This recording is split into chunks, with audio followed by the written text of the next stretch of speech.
First of all, can everybody hear me? No, even though I know y'all can, man, I just wanted to say that because that's one of my little slogans there, one of our little jokes, you know. So even though I know y'all can hear me, man, I'm gonna ask. Uh, Today's live, I told y'all I wasn't trying to just do lives about drills, topics, or just negative things, man, or things with like just about history that don't really have no message behind it or nothing like that. So I just wanted to come in and, tell y'all about a conversation I just had with my little cousins and what it kind of did to me and how it made me come and make this live. I'm a big believer. Like I love my family, like not just my immediate family, but like my cousins I grew up in the same house with. My grandma had us all together, even from mama and daddy's side. Like our grandmas always had all my cousins. So even the ones that wasn't, even the ones that wasn't siblings, they was almost like my siblings, you know what I'm saying? So, I'm a big believer in like, protecting your family and my cousins, man. Like I got little cousins coming in and they idolize, things like how I came up, or the people I grew up with. They like, they like that life. You know what I'm saying? They romanticize and fantasize about it. And I got some little cousins that's like, they full-fledged in it, you know what I'm saying? And they 16, 17 years old and they toting switches and all that, man. And me, I'm not a hypocrite. I remember that being me. So, I'm not trying to just drive niggas away from something I know how it go out here.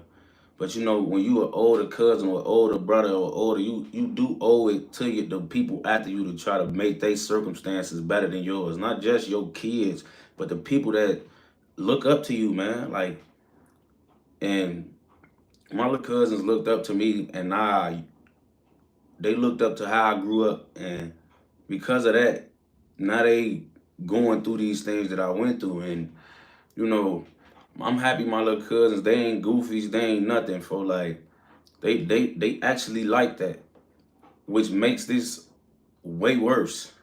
You know what I'm saying? Like, I really worry about them because I know they like that. Like, I know I can get a call, my little niggas done got smoked out here or booked out here for something real because they really active.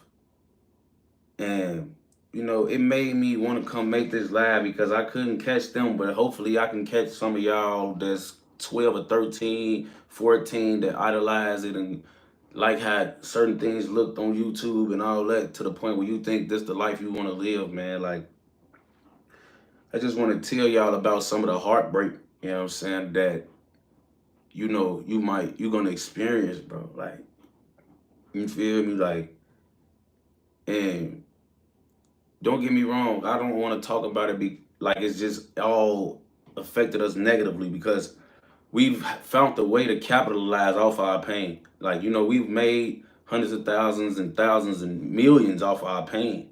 You know what I'm saying? So I don't want to make it sound like we didn't find some type of light at some type of end of the tunnel. But for the most part, man, every good thing that came from this, if you asked any of us and we was being truthful, if we could give it all back to have it how it used to be, to have the guys we used to have, we would all give it back. We would all trade what we have now for what we had then. You know what I'm saying? Because not only because of all that we lost, but the decisions we made. It's a point in everybody's life, bro. When you at that divider, for you grow up, you innocent and all the way you just going one way.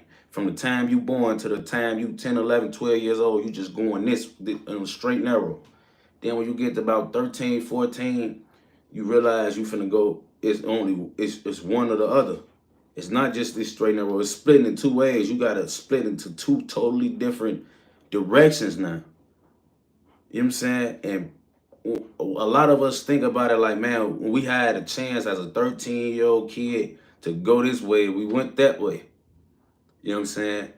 And now we sit and we like, man, like, damn, folks, what if we could just have those decisions back? Like the day we decided to jump out here instead of staying in school or just being more positive or staying on the positive side, we chose the other side. Like a lot of us wish we could have that decision back when we were still innocent and we could have just went that way. You know, like it ain't just about all the homies you lose and all the people that went to jail and died and the caskets you carried. It's like that time where you just think like, damn, man, I had a chance to do something else, be a football player, be a baseball player, you know, played for my favorite basketball team. I was getting scouted, things like that, bro. And we chose another route. And I'm gonna get personal with y'all because I just want y'all. I want y'all to learn off people's experiences because I don't want y'all to learn off y'all own experiences. I remember dropping out of high school. My high school dropout was directly connected to what was going on with LA.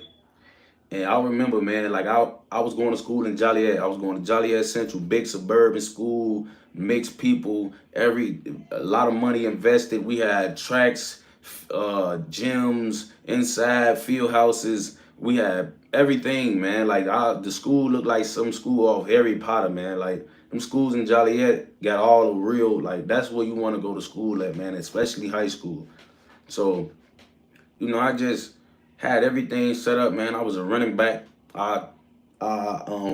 Team was terrible, but I was great. You know what I'm saying? Like as a running back, I was great, but our team was terrible.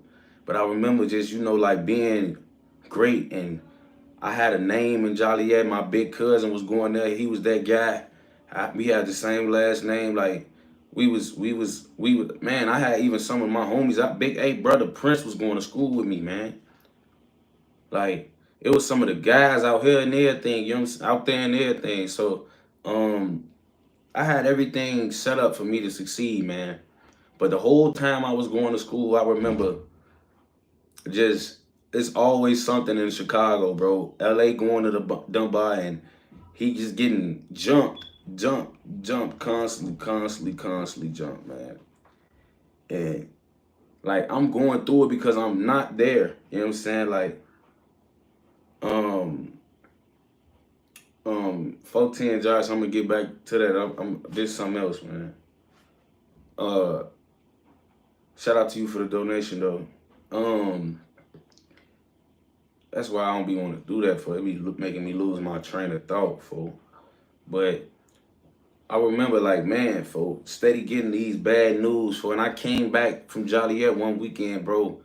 And LA face looked like a raccoon, man. It was like both his eyes was so black, folk, like, and his nose, you could tell somebody hit him in his nose or something, you know what I'm saying? And I remember looking at folks like, man, bro, like, what the fuck, bro? Like, bro, this shit like it hurt, fool. Like, this shit like it hurt, you know what I'm saying? Like, you feel me? And I just remember looking at folks like, then I remember hearing a story like, man, people was on the bus with him and, guys ain't help him and, it was a lot, bro. Like, it was a lot. And that was my best friend, man. Like, you feel me? Like, that was my homie. You know what I'm saying? I love folks and I don't want nothing to happen to my homie if stuff happening to my homie, I ain't that folk. And I don't want to get the wrong call. I'm steady getting calls about LA out here. I don't want to get the wrong call, man. Like, I'm literally thinking like, bro, they gonna kill folks. You know what I'm saying? Like, and I came back to the rack, folk, ran from school, dropped out, told my mama, folks, stop answering the phone for her, just jumped on the metro and came home and got out here with my homie. And, like, I lost LA anyway. Like, I literally left school, left everything that I had set up for myself, folk, because I was tired of I was so scared to get the wrong call about folks, and I wasn't out here with them.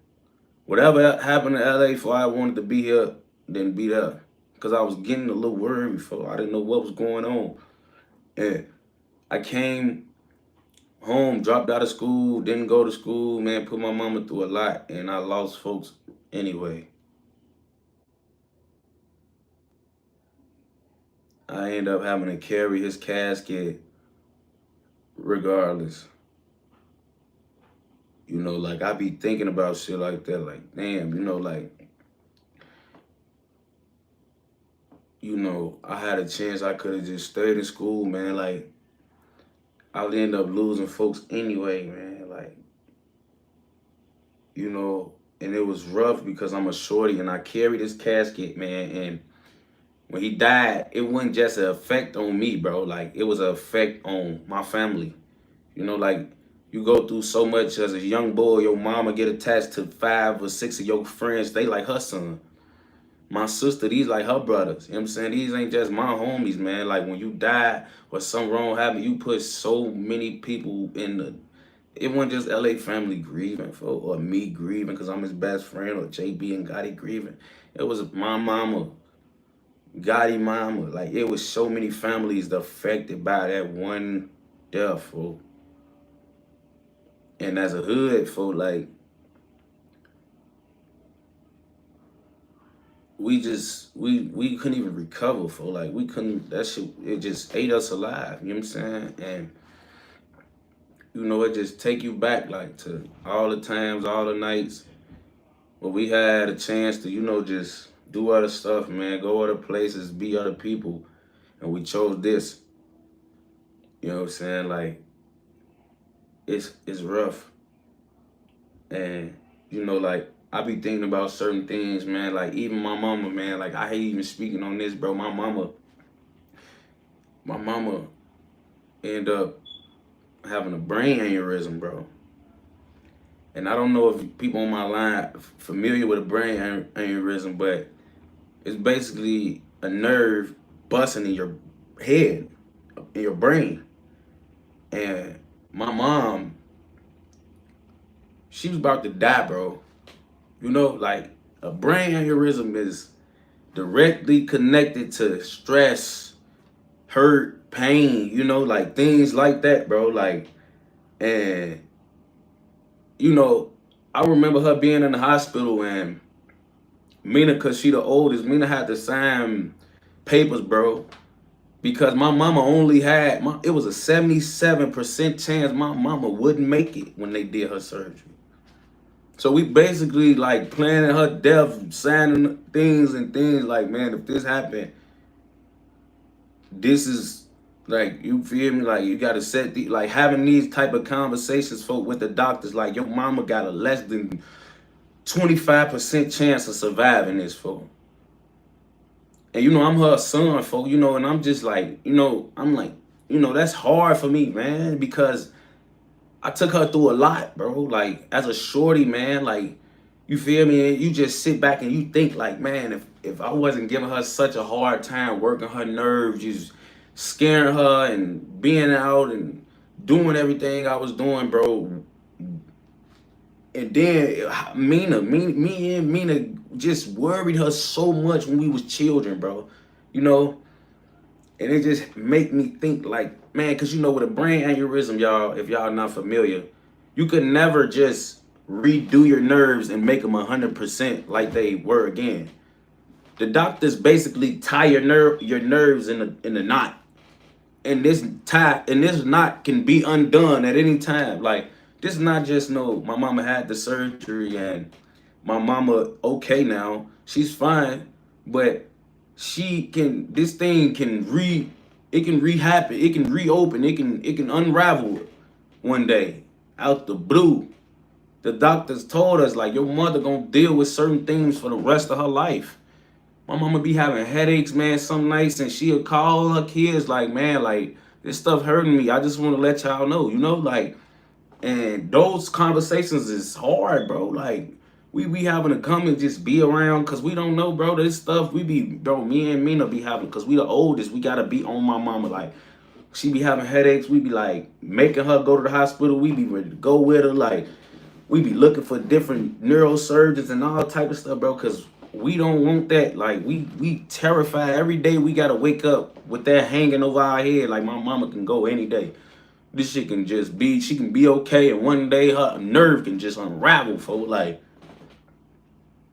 my homie mama just died off this same thing, bro. Literally, folks. Brain aneurysm. There was one time, bro. One day I didn't know about this thing, bro. I didn't know about this procedure. And then it just became a big part of my life, a brain aneurysm. So, like, I just be thinking, like, it hurt me just thinking, like, man, did I contribute to my mama demise? Like, am I the reason she not never gonna be 100%, bro? Like, did all the things me and my sister took her through back then, bro? My daddy was in the feds. She was working, putting in overtime just to, you know, make us live a certain way, man. So, you know, like it me being her son, it just make me be like, damn, man, like did I contribute to that? You know what I'm saying? Did I worry my mama? Did I play on her nerve too much? Could I have been a better son, a more less rambunctious kid, man? Like I be so scared, bro. It's like, damn, you know, like I wish I ain't take her through that. You know, and like people, you know, choose this street stuff for or choose it and think that they scared to chase their dreams. They don't want to just leave whatever they holding on to behind. They thinking, oh man, my niggas, I don't want to lose for them. I don't want to be outside of where I'm from. I want to be with my people. I don't want to go somewhere where I ain't, you know. And you end up whatever you holding on to, bro. You gonna lose it if you keep going. You gonna lose it, bro. Like you gonna lose it, folks. You gonna lose it, folks. Like whatever you holding on to for, you gonna lose it. Your homies that you worried about being with every day, if you stay in this life, they gonna die anyway. Or you gonna die and leave them. You gonna die and leave them. Cause this life ain't fair, bro. I remember when Tricks got killed, I asked but me and Bite Down, we was just like, I wouldn't want to say I just meant this, bro. You know what I'm saying? But I was kind of, you know, like, man, I told him we in the crib one day and I'm like, man, for like how Tricks get to like how we living and he died. Like how he died we get to live. I'm fooling. Like I'm looking like these niggas a lot of people would have considered less of or try to put a goofy tag on them or something, you know? And these the guys folk like that's dying. Like it's not fair, bro. Don't think because your homies out here doing a little more than you or banging a little harder that it won't be you. You know what I'm saying? Like, it can be you, folks. It ain't just about worrying about losing everybody else, bro. You can be somebody else's loss. You know what I'm saying? Like, it can go a lot of ways, folks. Like, it can go so many ways, man. Like, and it'll just have you just like, damn, bro. You know, like, I be thinking for like, man, for like people going whatever you holding on to, bro, take that leap of faith. You know, just go and do something else. At least try it, bro. You know what I'm saying? Like, don't romanticize and fantasize this shit, folks. Cause you got a better chance on landing on Mars one day than living your old life if you 10 toes in this shit, folks. You got a better chance of making it to Mars than you do surviving this shit, bro. So that's one thing. You working against history and numbers, bro. Don't think you just gonna get out here and it's gonna be peaches and cream, bro. You got a better chance of dying than living. You got a better chance of getting 100 years than surviving 10 in this shit, bro.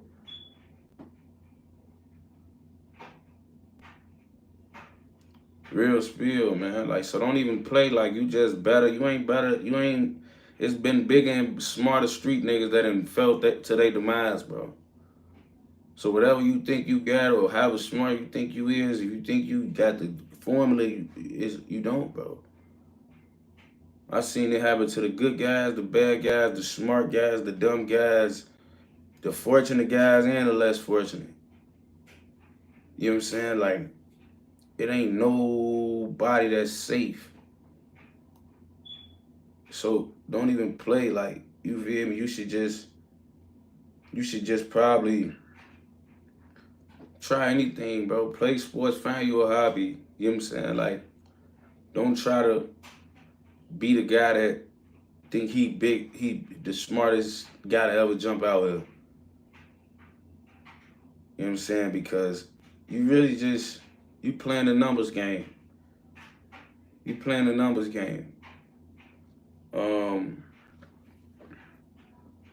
Shout out to Philip Chapman for the donation. He said, "Got to break away from the guys for a new life. It's hard, but either way, it's hard. Facts. Like, it's all hard, bro. No Diddy. It's all challenging. You know what I'm saying? So, like, I just be wanting everybody to understand, bro. Like, you know, it's a trickle effect. Like, even when Vaughn died, bro, like, it's so much that one death affects so many people in so many different ways, bro. Like, Vaughn died, and it wasn't just like, y'all crazy. Vaughn died, and it was like everybody felt that pain, bro. You know what I'm saying? And everybody felt like how it was losing somebody that was that much of a, you know, loved person where we from. But that wasn't it. You know what I'm saying? Like,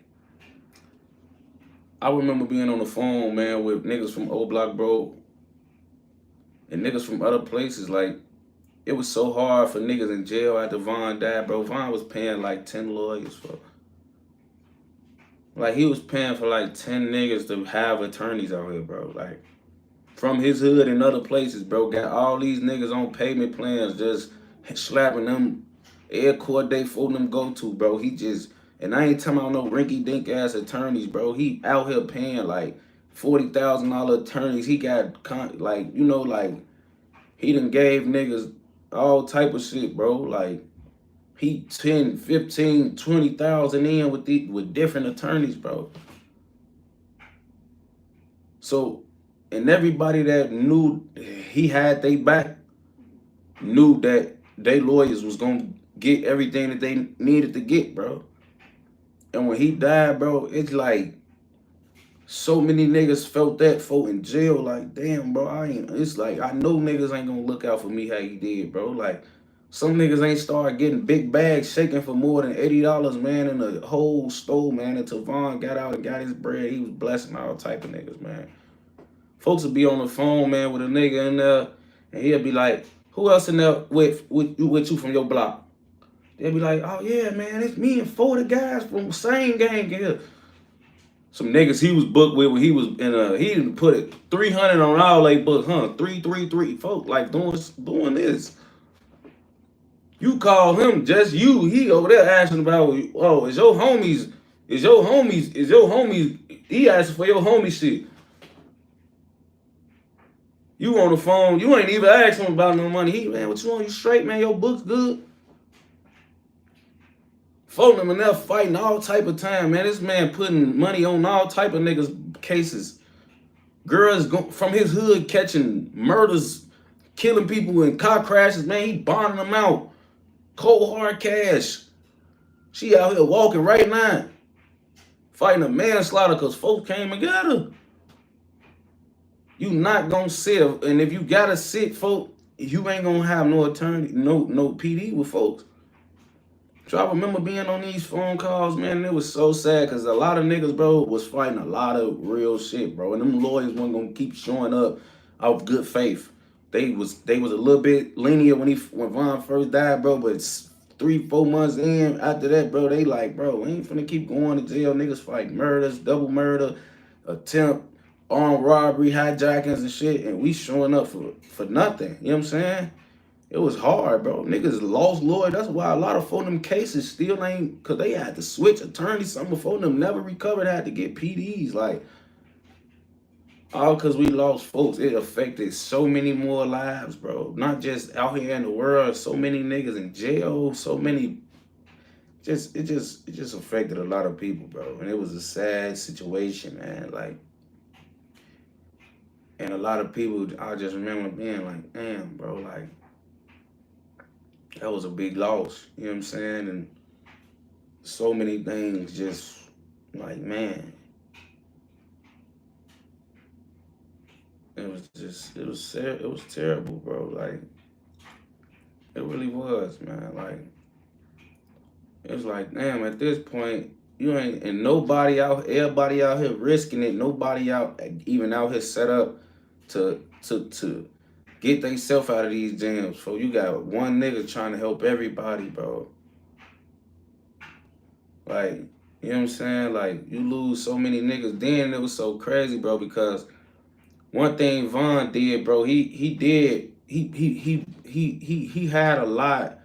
You could tell Muab loved him and looked up to him, bro, because Muab started doing a lot of things. Like, he tried to accept that burden when Vaughn left. Like, out here just, I'm talking about on a positive level. Like, he started, man, like, man, he was getting his notoriety, getting his money from the rap and getting his money off his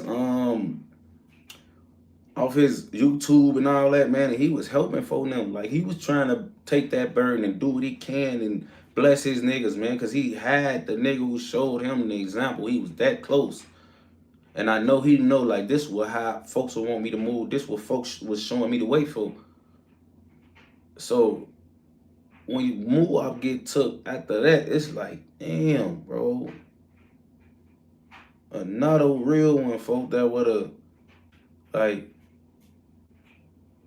that would have just, another real one that we needed to be out here for. He gone. Now he fighting his own drama. So it just like, bang. You know, Muab taking off, he doing his thing. He making racks off YouTube. He around everybody that he need to be around, you know, and now he gone, he fighting his drama. So now niggas backwater cut back off. They thought they had another way. They thought they had some, you know, like with Muab, they like, at least Muab, he a real nigga. He doing his thing. He holding it down. So the niggas got hope that was in jail. Heard that Devon got killed. They had a little hope because Muab did try to pick up that burden. But then when he fight his drama, it's like you take the soul right back out of those people, bro. So it's like, man, bro, like it just be like, okay, ain't no win, folks. The good guys gone, the bad guys gone, the you know, like everybody is gone. Shout out Jaguar Black for the donation. He said this is much real talk, much love and peace, abundance, and what's up to all. Yeah, bro, like that's why I be like, man, you feel me? I'm not a hypocrite, bro. You know what I'm saying? So I don't want to make it seem like I'm trying to tell niggas to push peace. I'm talking to the young niggas that ain't even got a chance to not push peace yet. You know what I'm saying? I'm talking to the ones who finna think they ready to make these decisions or think they want to jump off the porch or think this the life that they want to live. I'm talking to them. I'm trying to speak to the youngins that's at this 13, 14-year-old range where they starting to finna have pussy or finna start having or having pussy already and you know they finna start having puberty and making their own decisions and walking to the stores by themselves and being out here making their own bones. I'm talking to those guys because I know, bro, when you if you really out here, by the time you 16 years old, fuck being already out here. You been out here. A 16-year-old is like a 2-year vet out here, bro. I ain't gonna lie, like that ain't a 16-year-old already a big dog in his hood if he really out here. Like that ain't a young nigga that's just a innocent goofy no more, bro. 16-year-olds, them niggas now, they the ones doing what everybody out here hearing about. Them the niggas do it. Every time you hear about armed hijacking, man, them niggas can't even show them niggas mug shots cause they juvies. Cause they shorties, bro. These ain't grown up, man. No nigga over 18 got caught for taking a hijacking a straight yet.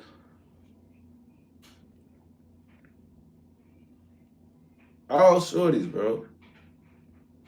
A shorty just got locked up for a triple homie in Iraq like 2, 3 days ago, fool, on the news, fool.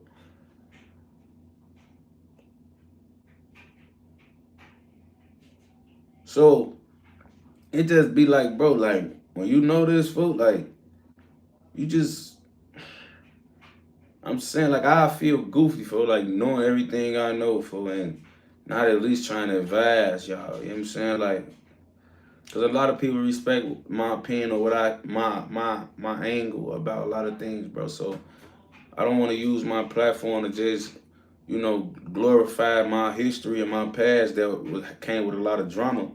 I'm gonna use my platform to put some meat on some young niggas' heads that's coming after me, bro. You know what I'm saying? I couldn't save my little cousins, which is the reason why I made this live. But some people that's probably they age or younger, because everybody ain't just jumping off the porch. Some niggas take a little more time to grow. So maybe it's some 16-year-olds that's ain't out here yet. You know what I'm saying? And I can't get to them. I'm just making these efforts, man, because it's crazy. It was kind of sad, man. My little cousin's mamas used to call me about them when they was first trying to jump out here, and I never called them and talked to them about it or tweet with them about their decisions because I felt like me being who I am is just to be hypocritical to try to turn niggas away from what they was doing for when I did all type of shit. And I wasn't trying to listen to no nigga if he came talking about doing other shit. So I just, I kept my opinions to myself, even though I want them to live and I want them to live better than I did. Once you out here, you a lost cause, man. And you're gonna have to learn for yourself. So if you calling me about my little cousins, it's because they already out here.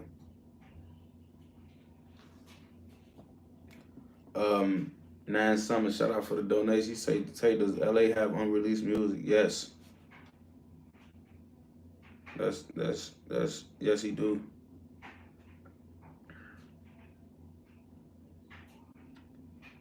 Yes, he do. Yes, he do. But that's why even with me, man, like I got a son and I'm living my life, man. Like, like don't I'm not trying to be a hypocrite, man. Like I just I'm on defense, man. Nigga don't play with me, don't make me get out here, don't make me hurt nobody. So that's all for and my say Keith Savage say once blood has been shed, it's hard to turn back. And that's why I say I want to talk to the 12, 13-year-old shorties, 14-year-old shorties, because you will start. I lost LA. I lost LA at 16. D Thing them died at 14. I was 14 when they killed D Thing. 14 years old. You know what I'm saying? Like, I really be having to like pull myself out of a dark place in September, man. Like, you know what I'm saying? Like, I be so hurt about D Thing, Lil Boo. I mean, like D Thing, Lil Boo too, but like in the month of September, D Thing. You know what I'm saying? Like LA, J Money, Lil Steve. Like, I got birthdays, man. Like I got a lot of birthdays in September also, and it be hard for me to celebrate with my people I love that's still here, cause there's so many death days that I just be hurt about, honestly, and it be terrible, man. Like it be terrible, man. Like I be having to pull myself out of a real dark place. My memories filled with murders. You know what I'm saying? Campaign Daisy said I made a vow, so my signal for 20 was raised the murder rate. It was cool at first. Now I got 3 boys, and I feel real different about that. Yeah, exactly. It's all about growth, bro. Like you don't want to keep leading niggas to their demise. You know what I'm saying? Like it's tough. Um, so I just be wanna just cause I'm really low key sick about like how bad my little cousins are. I wish I could have, cause they looked up to me, bro. I wish I could have just used that idolization they had for me and just. I wish I was already rich already. I wish I did better and took things serious sooner, so I could have just took them niggas as little 10-year-olds and had them with me. already experiencing a better life, so they don't have to make those decisions about which way they want to go. That's why I'm going to put myself in the best position possible to make sure my son, 10 years old, by the time he's 10, I got to be somewhere over straight, man. Because my son, he already know, like, he go to the best school, he ducked off, like, I keep him well, you know what I'm saying? Because I don't want him to even understand or know about a life of that type of struggle or upcoming. You know, I try to make sure my son stays as innocent and upright as possible because that's my son. My daddy was a street nigga, bro. People would tell my daddy he failed me because I became a street nigga. You know what I'm saying? Your son could become a street nigga, they say you failed him. Even though I know I had the best pops in the world, bro. Somebody said, you seem sad, you seem down, tighten up, gang. I'm not down. I'm just a real big cousin and this hurts me. You know, like I'm not down, I'm being calm because I'm being serious. Usually when I come on these lives, I'm a little more jolly and animated and all that, and that's what y'all used to seeing, but right now I don't even want to confuse the message with being, you know, light about it. I want to be direct and I want to be serious, man. Shout out to Craig OC1482. He said support from Ireland. I listen to Colors every day. Shout out to you. You know what I'm saying? You know, like, it's just a lot, dang. Like, it ain't even, you know, shout out to Campaign DZ too for the donation. You know, Zeno Vani, he said, you ever went back to school after dropping out? I did. When we came back after they was study whooping LA, he dropped out eventually, and then we end up. They say you still cool with JB Bin Laden. Yeah, he just hit me the other day telling me we need to get in the booth. I guess he ready to take rap. We both be fucking around with this rap shit. So, you know, I guess he ready to go crazy and shit.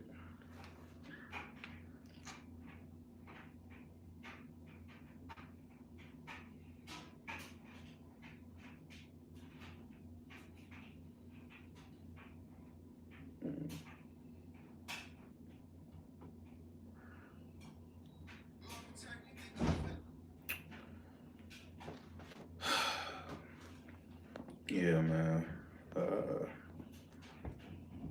Shiesty Bands. What's up, my boy? Shout out to bro for the donation.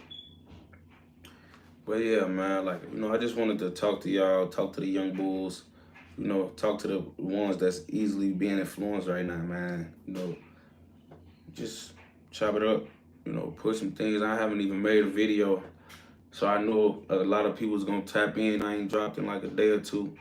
So I just wanted to, you know, use this time to just drop some. I didn't want to even keep. I thought about this live and I just came and made it with you guys. You know what I'm saying? So shout out to everybody that tapped in, man. You know what I'm saying? Shout out to all my mods. Shout out to all the people who like and subscribe, man. Keep coming through. Shout out to all the people who donated, man. Shout out to all the fans and the people who show love, man. Shout out even to the trolls, bro. You know, the people who don't like me or don't fuck with me, man. Shout out to y'all, man. A part of being loved is being hated. And, you know, I guess I'm really loved.